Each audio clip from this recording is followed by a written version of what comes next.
I'm Karen Brooks Harper. I'm a reporter here at the Texas Tribune. I cover the state budget and health and human services. I want to thank you for joining us today in person and online for our conversation with State Comptroller Glenn Hegar. Hi. Good to see you, Karen. First, I want to thank today's major sponsors, the Beer Alliance of Texas, Raise Your Hand Texas, Texas 2036, the Texas Association of School Business Officials, supporting sponsor Kamek and Strong, and our presenting sponsors of the 88th Texas Legislature Event Series, Texas State Technical Institute and Lone Star College. Though corporate sponsors and donors do underwrite this event, they play no role in determining the content, speakers, or line of questioning.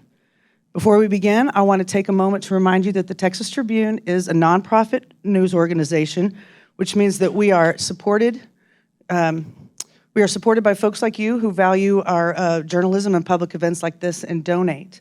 Please consider donating to the Texas Tribune and sustain our newsroom and support more events like this. To do so, head over to texastribune.org/donate. Some housekeeping notes. We'll have about 45 minutes of Q&A, followed by about 15 minutes for audience questions and answers. I'd like to introduce Comptroller Glenn Hegar. It's good to be with you. Thank you. Good to be with you, too. Thanks for being here. First elected as Texas Comptroller of Public Accounts in 2014, Comptroller Glenn Hegar is a Republican entering his third term as the state's chief financial officer, a role that includes being treasurer, check writer, tax collector, procurement officer, and chief revenue estimator. Before becoming the state's top accountant, Glenn served 8 years in the Texas Senate and 4 in the Texas House. So let's get started. Happy Biennial Revenue Estimate Day. Very happy I compared may be to the first person most. to say that, but probably not. I feel like Santa Claus without the beard. It's your day, isn't it? Yeah, it's my day. It is a banner day for the state legislature and for lawmakers who convene tomorrow, Tuesday, for their 140-day 88th Texas legislative session. Their primary responsibility, and if I'm not mistaken, their only obligation under the Constitution is to write the budget for the next biennium, which starts in September. Mr. Hegar, your primary responsibility is chief revenue estimator, and you get to tell them how much money they'll have to spend, and that's what you did today. So what do they get? So if you look at all funds in total, both federal money, state dollars that they have discretion over, as well as dollars that are dedicated for a specific purpose, such as GR dedicated funds, they have over $340 billion. If you kind of crunch that down to what do they have so-called discretion over, which is GR discretionary dollars, those tax dollars is almost $189 billion. But the one thing that really just stands out and catches everybody is the historical cash carryover balance from this current biennium when we end the fiscal year at the end of August of this year and start September 1, just an unbelievable almost $33 billion cash carryover balance of $32.7 billion. And to put that in perspective, I mean, if you would add up the past unknown number of bienniums, none of them will add up to that number. I mean, you have to go decades back to be able to reach that. So it is really historical. And one of the points that I've said, when Karen and I talked a little bit earlier, as well as several interviews that I've had and laying out the revenue estimate, is the fact is, in my opinion, of all the estimates that I have given, the time that I've been as a legislator, of the one and only thing they have to do this session, which is pass a 2-year budget, this is truly a historical moment of Texas, of an opportunity for a real budgeting session. So the priorities that they will make will not just be for the next 2 years, but really can impact people for decades to come. Okay, and we're going to get into what some of those priorities might be, and some of the limitations that the lawmakers have on spending all this more money than they could ever imagined. Right.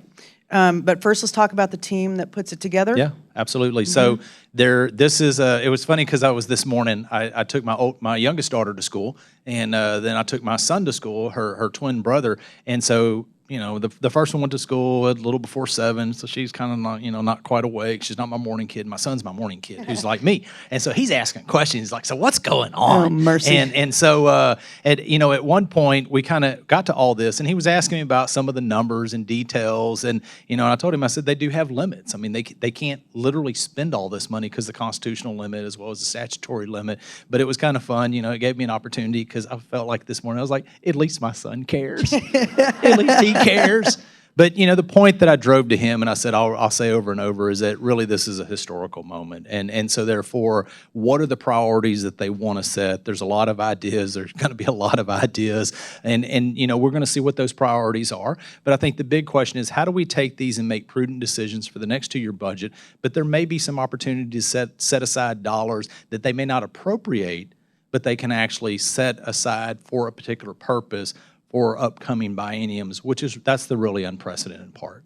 Is that, and where do they set that aside? How do they One do of the that? things I had asked my team a while back is that just for many of you know all these numbers, y'all pay attention to all these things. There are 2 limits. So historically, whatever the controller says, that's the dominating number. I mean, you can't spend over that amount. But then every once in a while, about every 10 years, it's not the controller's number, it's actually the constitutional spending limit. And so that's the one to where it says, no, wait. He or she said you have this much, but the Constitution says you can only spend so much above last budget cycle. And so therefore, that is going to play in this type. And it'll be interesting to see which numbers LBB crunches some of these numbers, the Legislative Budget Board. And so therefore, there's a constitutional spending limit as to tax revenues, and then there's a statutory limit that they put in last legislative session, which deals with what's called consolidated revenues, which is a wider swath of dollars that come in the Treasury. They wanted to take that into account, yet they excluded tax relief as well as disaster relief payments. So they're calculated a little bit different. I think it's going to be the constitutional spending limit is the one that is the dominating factor. And so therefore, they can't spend all the money in this current biennium. Now, I asked the question to my staff because it is so historical. Well, what could they do other than leaving the money in the bank? Because as a former legislator, you go home and the people say, wait, I paid that money. That's my taxes. And you just stuffed it in your checking account? Are you kidding me? Wait, what? But then they don't want to vote to bust the spending limits. My guess would be, I've never seen a legislative body that wants to. And so therefore, what could they do? And so one of the things that was interesting, we were in a meeting, some of my team, you asked who sets this up.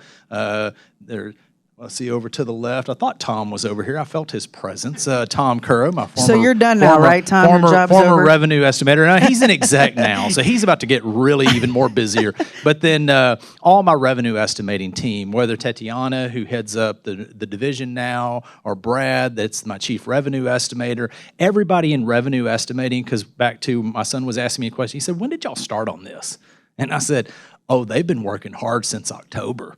I mean, we've been through multiple versions. It's a lot of work. And then my entire communications team, Chris and Kevin, all the comms team, Nikki over here doing legislative and a lot of other areas that she has over now. But everybody plays a role in this. And it's amazing. If you looked at, you ever watch people that row a boat? Dude, the boat is big.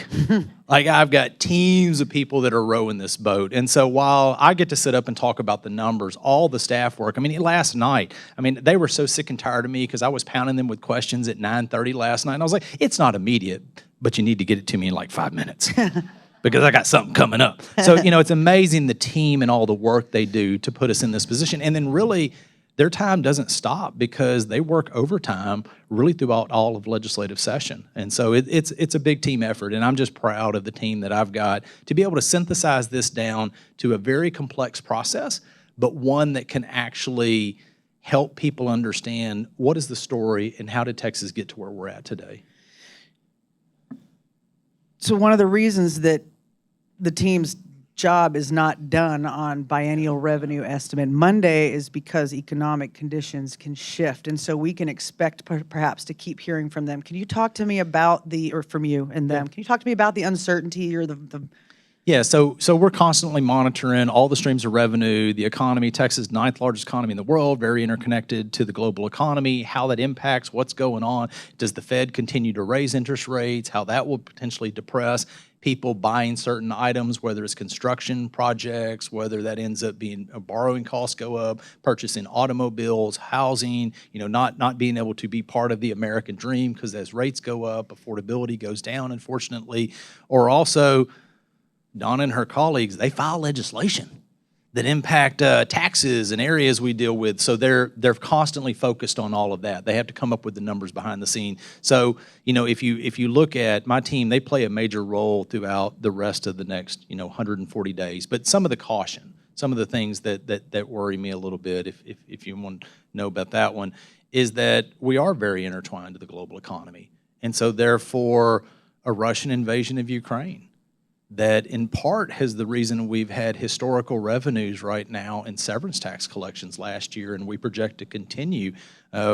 We have higher natural gas prices than we've had in a very long time, which in part impacts revenues coming in the Treasury. On one hand is good, but it also means you and I as consumers have higher prices. And so that's one impact. And where does that go?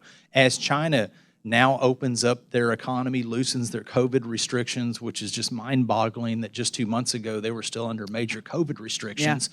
Yeah. Yet as they're opening up, does that mean that their economy takes off, which means it'll put a demand on oil and natural gas and other factors?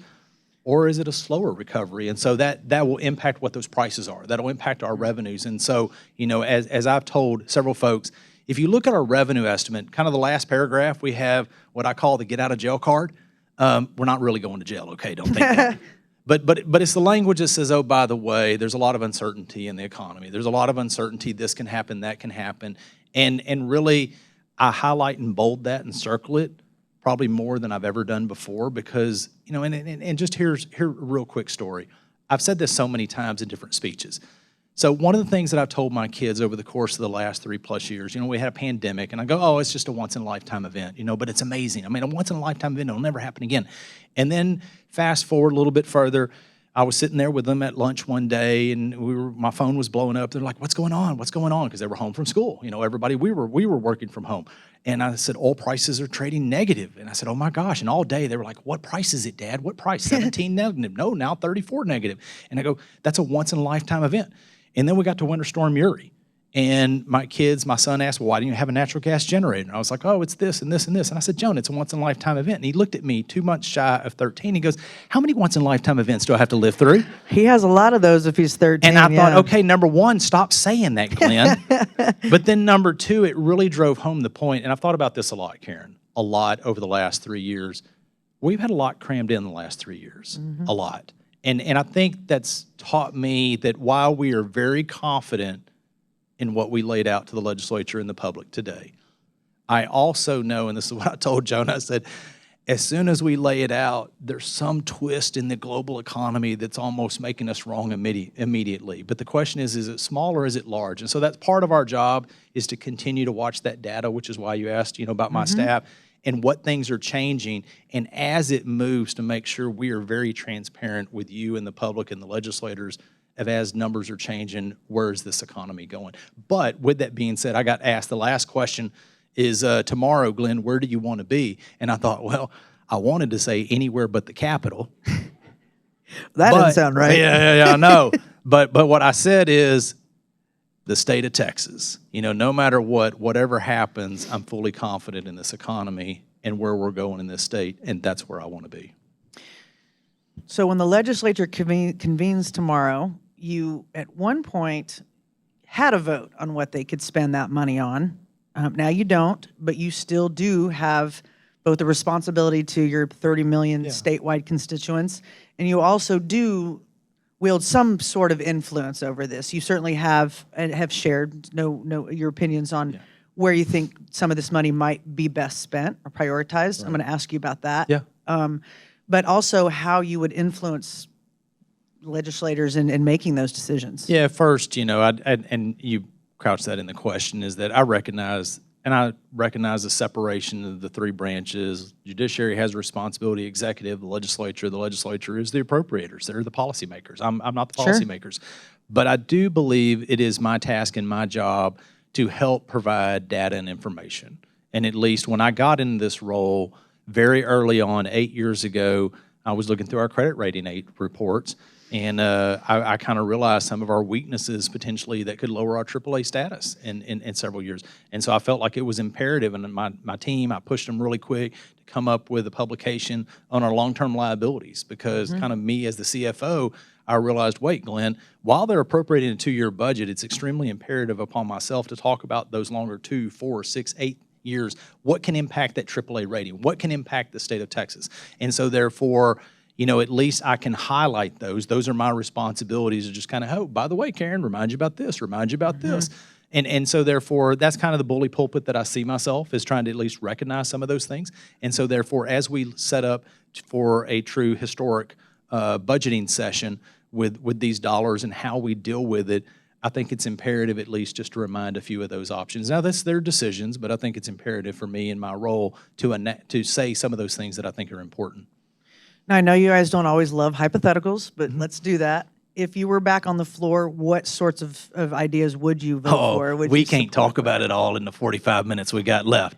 No, Actually, just kind of, real quickly, I'm a big advocate, because we're growing 1,000 people a day in this state on average, half of natural growth, half of those people, half of that is moving here. People move here for an economic opportunity.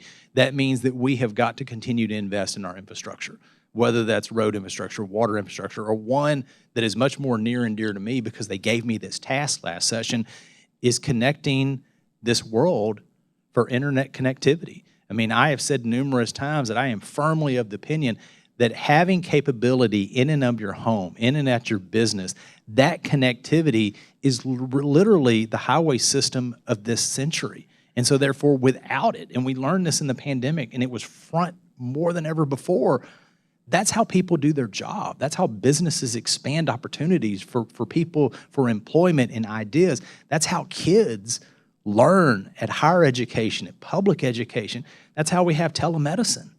That's the only way people can see their doctors. I mean, that's how people interface with their churches for a long time. And so that is much more with us. And it's amazing that we have 3 million households in the state of Texas, 7 million people that have no connectivity in and of their home, even if they want it. They don't have it. And so I'm going to continue, not just because they gave it to me, but I think that infrastructure is so needed.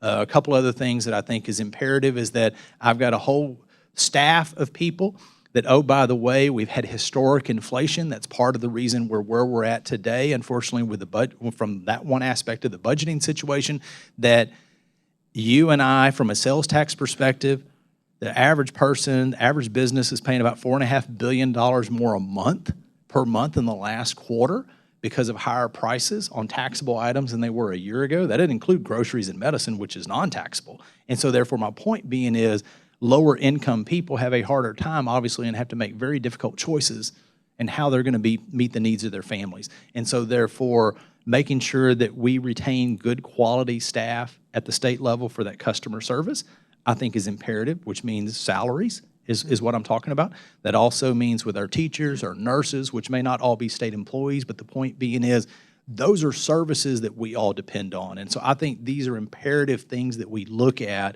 How can we address these issues with this once-in-a-lifetime opportunity?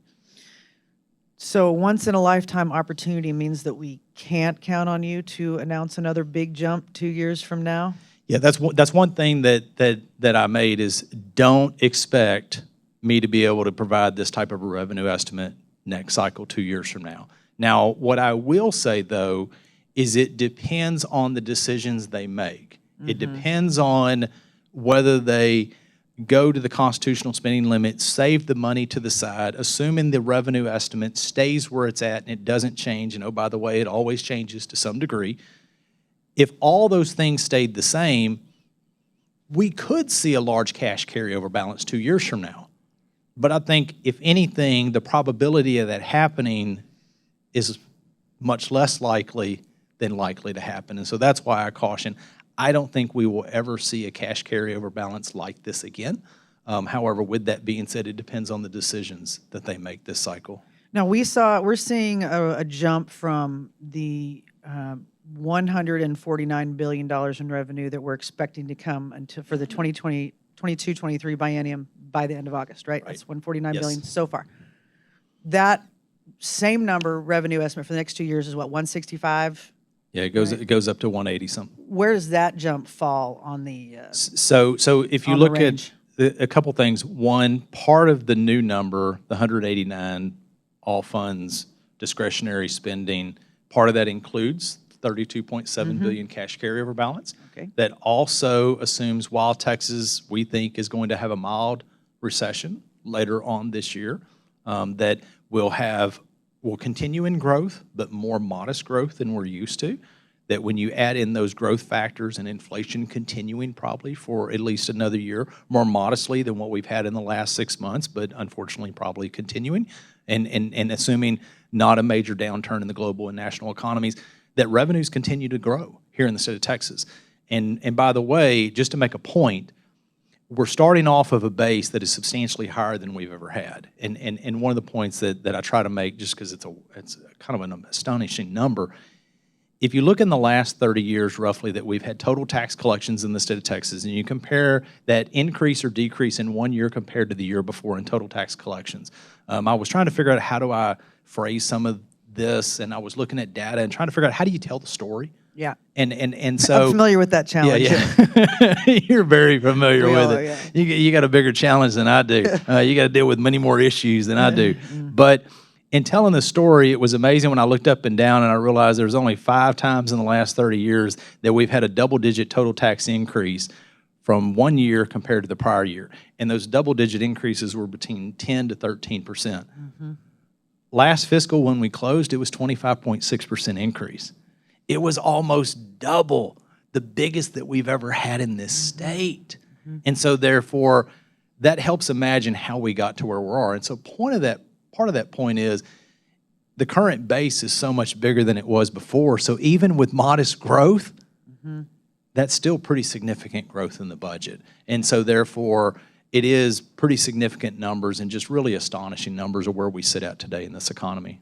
Now, do they have to spend that 32.7 billion cash They do not. carryover? Now, Right? one of the things that they're going to have to deal with is there is a supplemental appropriations likely. Typically, it's hard to estimate, just the same as it's hard for me to tell you what the economy is going to do starting in September and ending 2 years later. It's hard for them to figure out exactly where public education enrollment's going to be, where is Medicaid funding and demand's going to be. So those numbers are going to be adjusted when they come back in. And so therefore, there will be a supplemental appropriation, probably for Medicaid, a few other expenses that they do have ability under the current budget to spend under the constitutional spending limit. But then there's also some federal dollars that have come and are sitting in the Treasury that the legislature has not appropriated. And so I don't think the two net will change our numbers much because I don't take into account federal money sitting in the Treasury that they haven't spent, that they could spend on general appropriations and then freeing up general appropriation dollars. But the bottom line is, I do think that'll adjust our numbers some, is my point. So how do you talk to Texans who are kind of feeling it, at the gas pump, watching schools consolidate or close, watching hospital, OBGYN, all the things that we write about on a regular basis, right? Things that you've described today and in the past about the Texans who are hurting at the same time their money has come. Well, and how do you talk to them about this? Yeah, I think that's why one thing I keep stressing is recognizing the fact that a portion of this is not just because the economy has done well, it's because businesses are paying more than they have before. And reminding legislators, it also means I have state employees that are making tough decisions. Really tough decisions that they didn't have extra money a year ago, but they surely don't now. And we need those good people. So we have them in our offices that are making really hard decisions. We all are. And so therefore, those citizens, how do we deal with those issues? And I think the fact is you're never going to be able to address everything, but how do we prudently make the best decisions we can with the dollars we have to provide the basic fundamentals of service that government's supposed to provide? And then the questions are, what are the investments we're going to make beyond those that can hopefully help not just current generations, but future generations, i.e. that's the reason I mentioned the infrastructure. And I think part of that is, say, for example, I'll use the broadband just because we were talking about that just a minute ago, is getting out among the people of the state of Texas and listening. And when we were given that task, we did a tour of the entire state of Texas, all 12 economic regions. We went, and we didn't really talk. We listened. Told them while we were here, we're here to listen to you. We want to hear what you have to say, and you listen. It's the reason God gave you 2 ears and 1 mouth. That means you listen twice as much as you speak. It's a novel concept. And I think then you learn what are the real issues that are on the ground. And then you have more buy-in and investment in those things that are impacting those people. Thank you for that. Those are going to be conversations that we're going to be hearing on the floor throughout the session. lot. I'm sure, yeah. Let's talk about the Economic Stabilization Fund, the rainy day fund. I don't think we've gotten to that yet, have we? I've heard you guys talk about the budget estimate all day, so I apologize if I'm repeating myself a little bit. But yeah, so we have not discussed the rainy day fund up on the stage yet. Talk to me about, we're looking at another history-making event here. So we have a little over $13 billion in the Economic Stabilization Fund, a rainy day fund. Everybody in this room knows, but those that are listening, that was created in 1988, 34 years old. We didn't have much money in that fund for the first, couple of decades, and then with the rediscovery of opportunities in shale plays, Permian Basin, Eagle Ford, Barnett Shale, all of a sudden we had real money coming into this fund. And so when I got into this role, we had $6.4 billion. I remember asking the question as a former legislator of several years. I thought I should have known, but I didn't know. And I said, so how do we invest that money? What do we do with it? And they said, we keep it in the treasury pool. I said, we do what? Because if you don't know what the treasury pool is, that's overnight cash.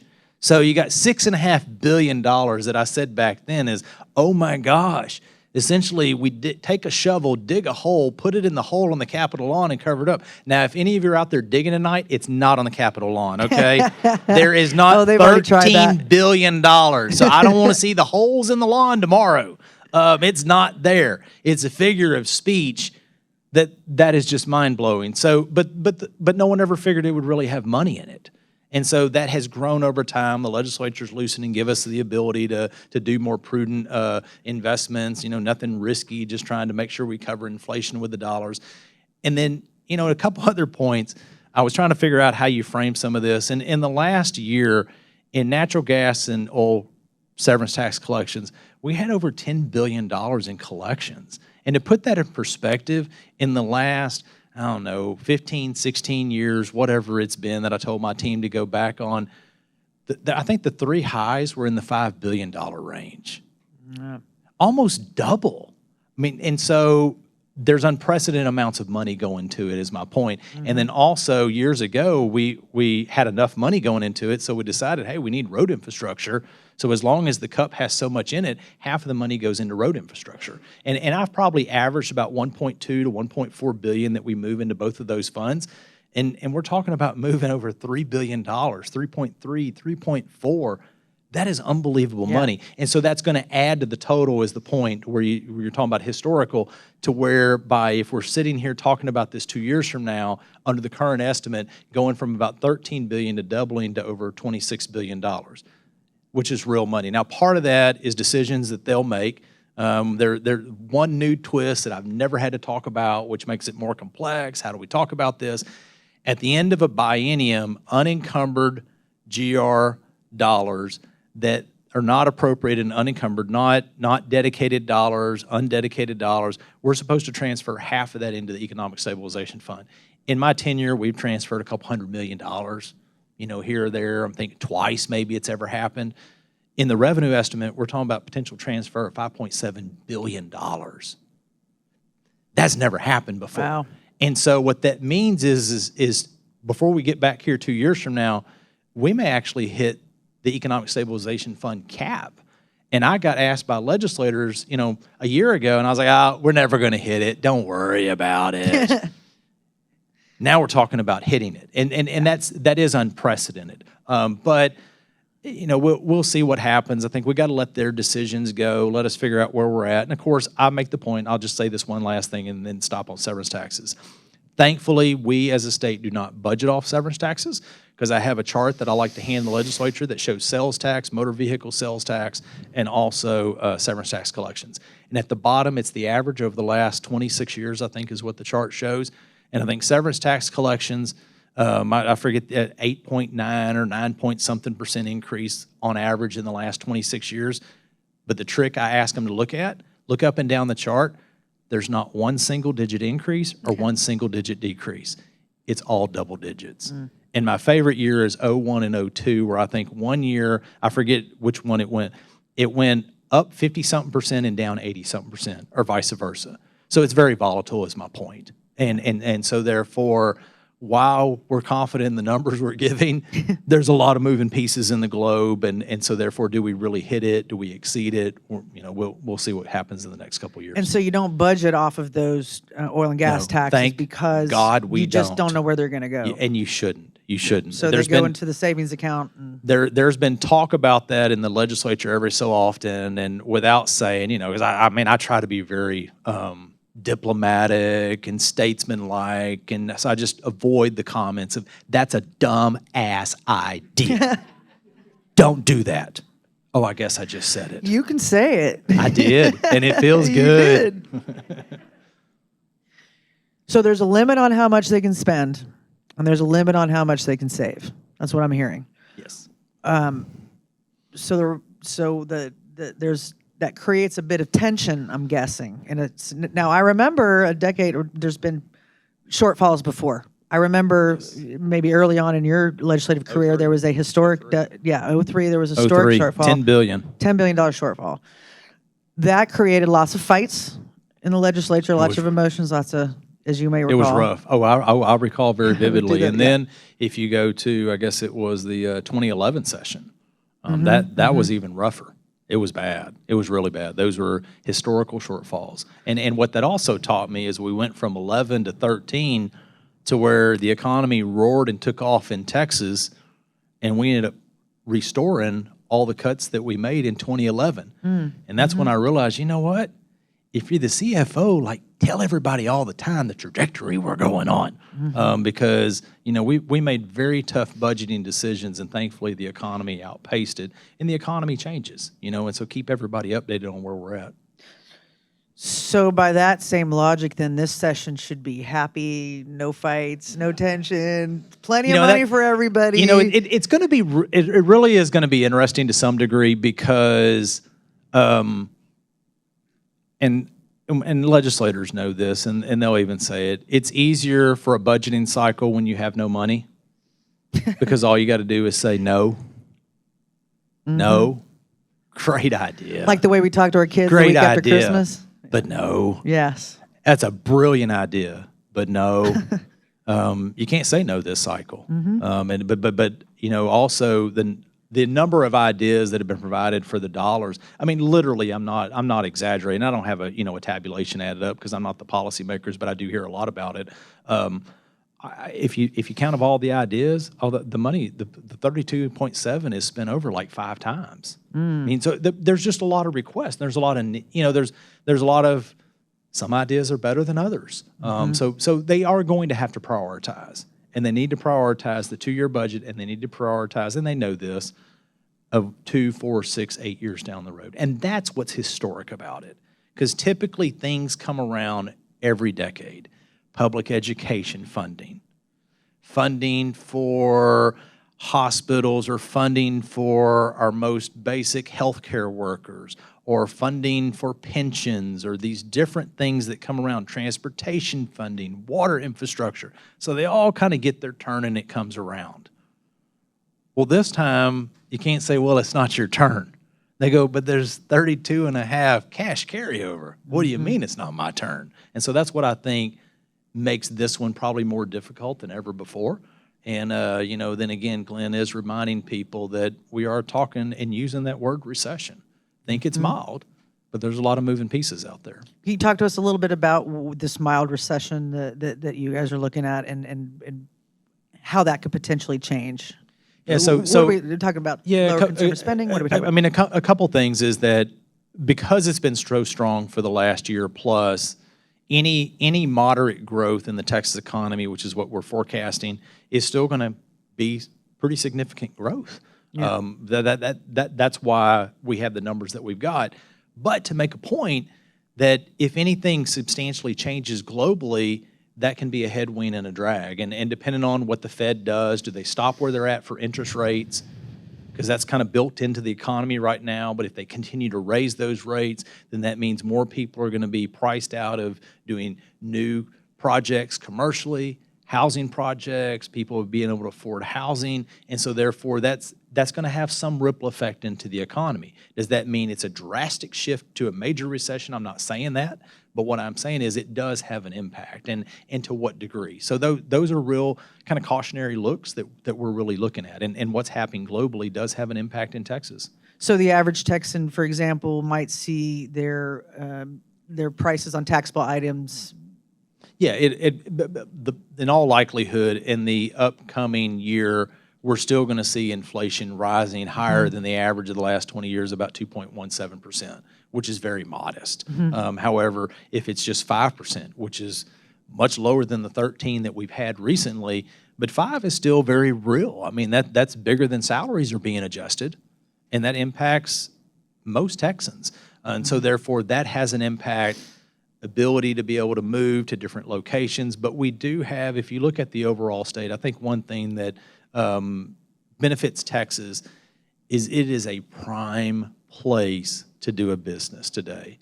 People want to relocate to Texas. People want to be in Texas. It's more affordable than most states relatively to other major locations. And so therefore, I think that's in one part, we will weather whatever comes in the unknown horizon of any national or global recession much more better than many other states and locations, because we are at in my opinion, almost at the apex of people that want to come here and do business, start a business, job creation, innovation. It's pretty amazing to be part and living in it right now of what we see in this state. Is there any part of the process, and I know that so much of this work that's done by your team is nonpartisan. Right. These guys, some of them have been here longer than you have, right? Yeah. I mean, you Gosh. don't go in Yeah. and Geez. sweep and yes. do, yeah. Yes. for your own preservation and many of ours. At what point in the budget revenue estimating process does the fact that Glenn Hegar is a conservative or Republican come into play? We're looking at numbers, we're looking at economy forecasts, or does it? No, in the data crunching, I would like to think that it does not. The facts are the facts. That's the way I see it. Facts and numbers are numbers, and the numbers are what they are. Now, obviously, the priorities that I talk about, Sure, and what I think that they should prioritize probably is going to change, whether it's a D or an R or whoever Glenn Hegar is compared to somebody else in this position. I mentioned border security and the impacts that are having as a priority, but in part also you have to understand that me and my family have a ranch in Maverick County that literally is, 12-minute drive to Eagle Pass, and if anybody watches the news, you know where that's at. And I mean, literally, we have people coming through our property every single day, every single night. Me and my son drive around the ranch as we did this weekend, and we didn't see anybody this trip. But we have every other trip. And as a landowner, I think that's a real issue. And of my neighbors who know I'm a statewide elected who are wearing me freaking out that we need to do more. I mean, I get it. And so this is a bigger issue than the state of Texas, but the state of Texas is having to deal with that issue. And so therefore, as we ride around, and I was telling one group that I was interviewing earlier, and they were over in El Paso with the president. And I said, oh, what'd y'all learn? What'd you see? And they said, oh, it was amazing. We've done this reporting, but we haven't been there. And I said, well, if you want the landowner perspective, come on out to my ranch or another ranch. And I said, if nothing else, you can ride around with me and my son or my kids, and I'll put you on pickup trash duty. And they looked at me like, what are you talking about? And I'm like, we ride around and literally just pick up water bottles and backpacks and, underwear and tennis shoes. I mean, you think I'm kidding. I mean, this isn't a changing room. And so therefore, there's all this stuff just discarded. And so, I said that, but in part of the experiences that I see and the people that I'm around, and then also, I just think that that's something that is a very real issue that the rest of the nation just doesn't appreciate. And so therefore, yeah, I do think from the issues, yes, but far as the data and the numbers, none whatsoever. So this is not one of the more. There's plenty of areas of your job where you can use your political philosophy. That's and right. But this is not. But the actual revenue estimate, how often it comes in. At the end of the day, when we close the books, The numbers are the numbers. And so therefore, I am much better positioned, in my opinion, as hopefully somebody that people respect and value, that Glenn will give you the straight answer, is let's try to give you the right answer in the beginning. Because at the end of the day, when I close the books, the numbers are the numbers. You can't make them something different. Yeah. It's supposed to be 1 + 1 is 2. Now, of course, I got a joke out there that I talk about somebody who's starting a new business and they didn't know who to hire, and they interviewed anybody and everybody, and they said, okay, they brought in a lawyer and said, what's 1 + 1, and the lawyer said, the Supreme Court decision, and back in this footnote, and such a decision, da da da da da, and then there was an engineer, and an engineer drew this big chart, 1 + 1, it's somewhere between here and here and here, and they went through and through, and the lady that was a psychiatrist asked her, and she said, how's your relationship with your mom? And went through and through, and then finally they had an accountant. And the accountant came in, and they asked the question, what's 1 + 1? And the accountant got up, thought they were going to leave, and she hit the door, closed the door, and then came back and leaned over and says, what do you want it to be? We don't do that kind of accounting, okay? 1 + 1 is 2 in my shop. And that's how my people believe, and politics shouldn't play a role in it. And there's room for judgment or different approaches in how you arrive at those, or what factors you look at or give weight to, or absent of that, can you explain in 4 minutes or less how you come to that? Yeah. I would just say the fact is we're looking at a wide range of complex and complicated issues. If you look at any forecasting service, typically they'll give you 2, 3, 4 different scenarios. More optimistic, our view, less pessimistic, depending on what those assumptions are going to come. Because they're assumptions. That's what they are. Sure. They're assumptions. They're past experiences, but assumptions. And so therefore, anyone, and even the services that we use, will give you 2 and 3 different outlooks. But I have to give one. I can only give one. And so, yes, it's going to be more conservative than not, but that's not philosophical. What that is that it's more cautious, that I would rather be on the good side, and when they come back in 2 years from now, it's better to say, oh, by the way, you had more money than, oops, you spent too much. That's where that philosophy really comes from, is more conservative budgeting, estimating practices. And I think every state, it's not a political issue. It's trying to be slightly more cautious than optimistic. So we've got a couple minutes before we're going to go to audience questions, and I'm sure there's a bunch that you guys have that we haven't gotten to up here yet. My last question to you really is going to be, I'm trying to think of the best way to describe it, and I'm going to run out of time here. What can they spend the cash balance, the $32.7 billion on, and what can't they? Is there any? And then I would have the same question for the rainy day fund. Are there any limitations on that? So I'll first start with the rainy day fund real quick. The only limitation is what they can come up with a 2/3 vote in the House and the Senate. That's real limitation. Okay, so you have to have a 2/3 You have to have rule a to spend 2/3 vote anything to out of pull the money okay. out of the Economic Stabilization Right. Fund. So 100 in the House, members present, and then also 2/3 in the Senate. So it's a higher threshold where the general revenue is a majority vote. Yeah.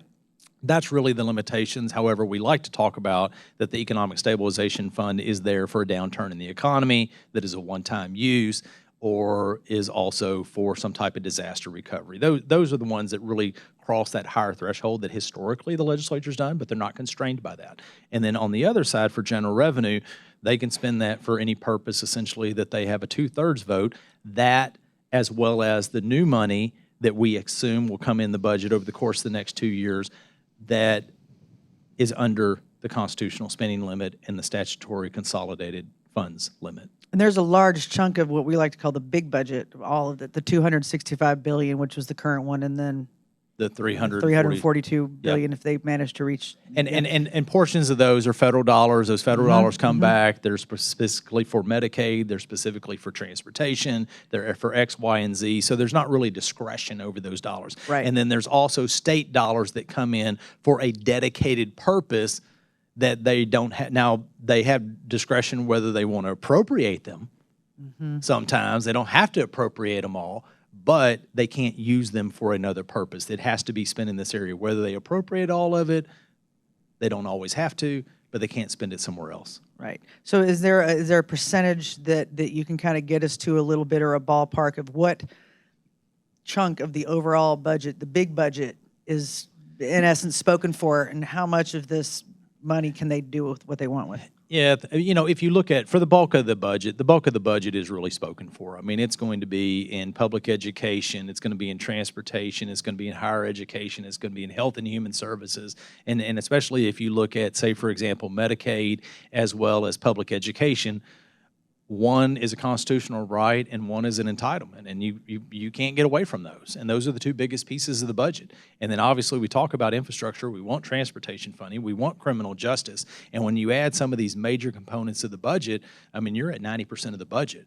Now, 90% of the budget. Do they want to fund them is another issue, but typically that's kind of what we as consumers expect them to fund. And that's what we've done historically. And so that's why in times of lean, say when the pandemic hit and we all tightened our belts, and I was cautioning, I think you really need to tell agencies to spend less very, very quickly on. And I told my team, yep, we're not doing new hires, we're not doing this, because we're very cautious about what's coming ahead. And it's a lot easier early on in a budgeting cycle to reduce than it is on the back end. But the fact is, all those areas that are non-discretionary, they get excluded, which is the bulk of the budget. Yeah. Okay, that wraps up our conversation, Sounds but we great. now have 15 minutes for audience Q&A. All right, going once, going twice, no questions? All right, thank somebody- you all. Good to see you today. Well, then you can sit up here with me for another 15 minutes. Who's first? Hi, Mr. Richard Victorine, Audits in Victorine. the Public Interest. Thank you. Thank you for coming Yes, sir. today and speaking to us all, answering questions. Thank you for the transparency portal. I have to use the Open Records Division, or Good. used to. Now I don't have to as much. Question is about discretion in the budget and economic development expenditures. Currently, those are purely discretionary to the governor's office, and then Chapter 313 to your office. Should they flow through the budget? Should there be some limit on economic development expenditures? Yeah, no, great questions. I mean, obviously, 313, that expired December 31st. So that program does not exist anymore. It expired on the 31st at midnight. And so therefore, whether the legislature reauthorizes something similar, nothing similar, that'll be up for debate. Obviously, they didn't. They talked about it last session. I think there'll be a lot of discussion again. I think that no matter what, there pretty much seems to be consensus, is my guess. That's what it appears, as though nothing like what it was before. It had to be something, different. But again, we'll see what the legislative session holds. If you're talking about the enterprise fund, for example, that's the governor, the lieutenant governor, the speaker, their check off on that. But those dollars, they're appropriated in the budget. Obviously, the legislature, they can set those up in any manner that they want and how they want to. I think, we all want to make sure there's transparency in how those decisions are being made and who is getting funds, and then making sure that there are clawback provisions that if they don't do what they're going to say, then they don't get those funding. Thank you. Thank you, sir. Do we have more questions from the audience? Calm crowd, I like that.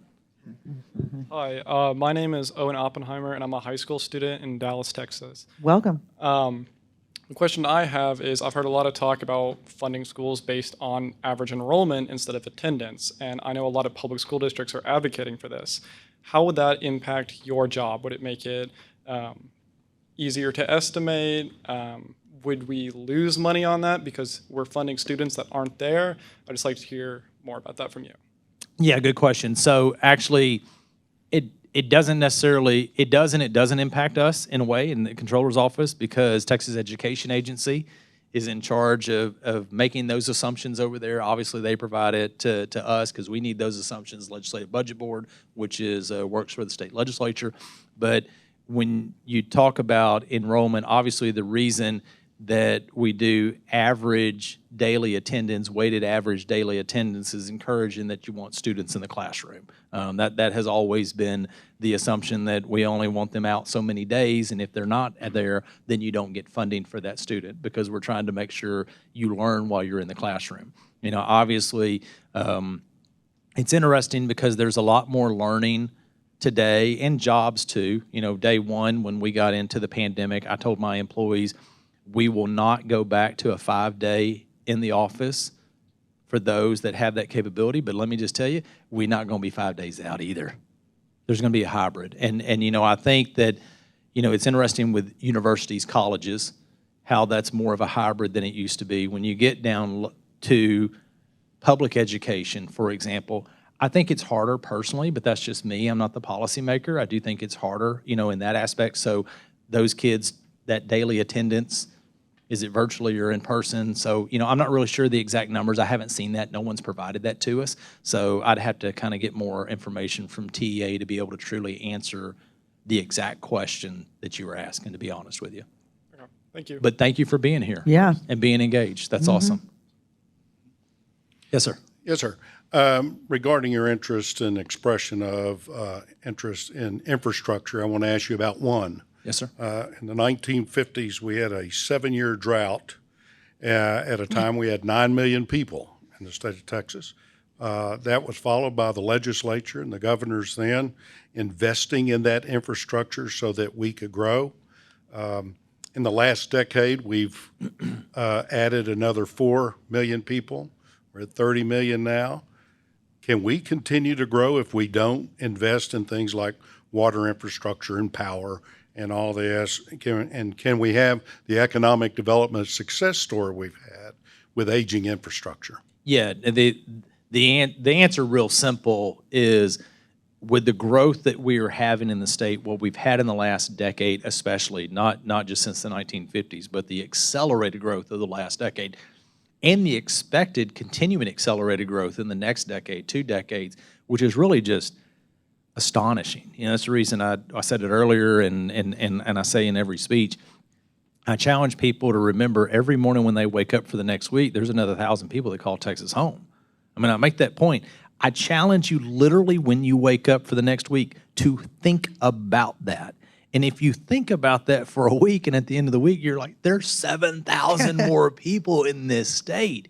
Now, they're distributed somewhere across the state. They're not all in your neighborhood. But the point is, that's remarkable growth. And so, therefore, that's one reason that I continue, and I said in the revenue estimate, I've said in all the interviews, and I will continue to say, I just preach, is infrastructure investment. And that ebbs and flows on which one that is. I think right now, obviously we have a lot of road infrastructure, but there's more money there than we've had historically. Water infrastructure, I did a tour this year on water infrastructure. I was asked a question during the BRE Q&A period about that. One of the things what I learned, and I just said, one of the things that I also was reminded of, that there are some areas of the state that do a lot better than others in conservation. And conservation is cheap. It doesn't take any money. And personally, I told my team when we were finished, I said, there's some regions we went to that should be shamed compared to where they're at compared to others. They're not doing their job. That's my personal opinion. And, that's cheap. That requires no money. And we have to be able to do that.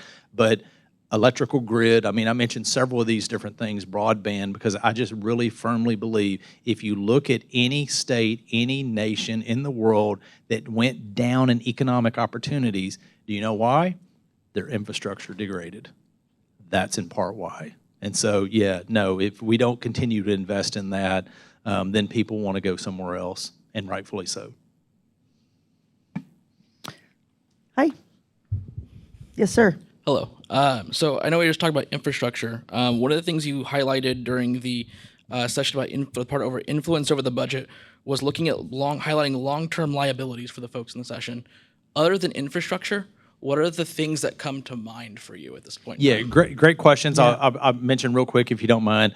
Over the course of the last 8 years that I've been in this role and highlighting that, one of those was deferred maintenance on state buildings. I made the comment very early on when I went to the House and the Senate. I said, oh my gosh, I know what Dorothy felt like when she looked at Toto and said, we're not in Kansas anymore. And what I meant was I'm not in the Capitol building, I'm in the LBJ building now. And that wasn't an RD issue, that LBJ was a D. Oh my God, our state buildings. Like, I told all the members, come tour my building with me. Your staff don't want to work over here. And those are our state assets. But the legislature took a significant role in that. Pensions, TRS, ERS, those were long-term liabilities and costs to the state that really were a threat to our AAA credit rating. And the last 2 sessions, they have worked on both those issues. So those are some of the things that we've done in the past that I think are important. And a lot of those things have been checked off. So that's why now I'm kind of infrastructure, because we've checked some of those off. Now, did that mean that it's put to the shelf forever? Not really. But is it put on a shelf for now and not a major issue? Yes.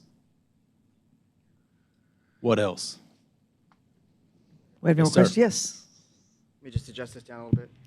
How are you doing? I have the same issue. But you know what? It's great to be on a flight compared to the tall people. That's true. Whenever they're Here. overbooked, I just say, you just put me in luggage overhead. I'm good with that. So Grass I'm is always concerned- greener, I'll say that. I'm concerned about state employees, teachers, Yes. how we're going to solve the problem and keeping good people. And I thought this might be a good question for you. I thought maybe there's a way that the state could give low-interest loans for homes. Because, you know, the pay has stayed the same, but unfortunately the cost has gone up. So I think in the federal government, if you work for a federal agency for 10 years, they'll waive all your student loan debt. And I thought, well, for state employees, teachers, and everybody else, why don't we give them low-interest loans and say, hey, work for us, and we will subsidize, that house, that car, that whatever for so much time. But I don't know if that's possible. Yeah, I mean, I think personally, in just my opinion, to answer your question, I think the most prudent thing we could do would be salary adjustments to kind of encourage people. And the reality is in today's world generation, people move jobs quite frequently. And when we have employees that want to move to another job, sometimes, I tell my division directors, I said, that's okay, let them go. One, we have good people that we know in another agency, so we have relationships. Number two, sometimes, what'd you say, the grass is not always greener on the other side, and they'd be like, y'all got that job, can I come back? So, sometimes it's a good thing, or go to the private sector and be like, oh my gosh, you mean I have to work more than 40 hours a week and on the weekends, and, I had higher pay, but now the quality of life and ability to spend time with my family or my kids or whatever issues. So sometimes that's good to be able to see those. But I think directly impacting is, where are we losing people? Where are we not retaining people? And what I don't think the legislature has the ability to, they have the ability, but I think with all the other competing interests that we have, is are you just going to do in a broad brush increase for everybody? It gets expensive pretty quick. So how do you target specifically the areas that you're losing? And that means, but you're doing that every 2 years. How do you, and that's what we try to look at. I try to look in my agency and I kind of grab, I'm holding a steering wheel, and that steering wheel sometimes when you're looking at risk assessment for investments, which we do a lot of, is where do you get into that red zone? That you're losing more people than you're retaining, you're having higher attrition than you should. And so especially in the last 18 months, it's more challenging than before, which is one reason we do more telework than we did before. But I firmly believe you can't do 5 days telework, because if you're a new employee, how do you learn the culture through a computer? How do you have mentorship through a computer? You just can't. You got to have live bodies in there. And so I think that culture, is part of it too. So I think you work to have a better culture, but you really try to go directly with salaries. I'm not saying that you can't do those things, but I think that also means it's a bigger task for government to try to also make sure that each individual is adhering to the terms upon which they were giving. That's just my thoughts. But I love the idea. Right. Right. Something secure. An employee that's been with you for 10 years, 15 years. Yes, and as Karen made the point, when you asked the question earlier, people have been there longer than I did. When we got there, we decided to do staff appreciation receptions. And so we'd never done these before. The agency never done them. So we tried to figure out, okay, where do we start at? And we said, okay, if you've been here 20 years and above. And so I think we had like 15 of them here around the state. And I'll never forget the one I did in Houston with my staff that's there. We went around the room. I'd ask, okay, where do you work? Tell me your name, what division, how long you been here. And we went around the room, and there's like 20 people. And the last guy says, okay, I'm so-and-so. I work in the audit division. I've been here 20 years, and I never realized I'm still one of the new people. and the very first one I went to, before I walked into the conference room with the staff, I was adding up the years of experience that were at the agency, the 20-some-odd people that were going to be in that room with me. And it was over 1,000 years of people that had worked at the Comptroller's office. Wow. That's amazing. And so you have to have that knowledge. But you also have to have some new people that have the drive, the energy, the breath of fresh air, or sometimes like, no, that's a dumb idea. We tried that. You need those. You need that combination. But yeah, there's a lot of people that have been in the agency a long time. Yeah. We have any more? Did you have any follow-ups to that one? Okay. Thank you. He's the man Appreciate to it. ask. That's right. Does anybody else have any questions? We're pretty much out of time, I Okay. think. Yeah. Sounds good. Thanks, Karen. Yeah, and with that, we're done. I want to thank you, Comptroller Hegar, for being here. I want to thank everybody else. Yes.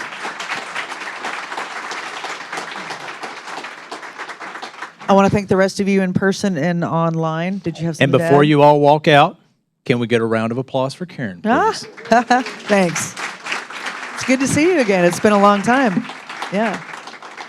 I would, one last, on that happy note, I want to remind you that the support of members keeps our events like this free and accessible to all.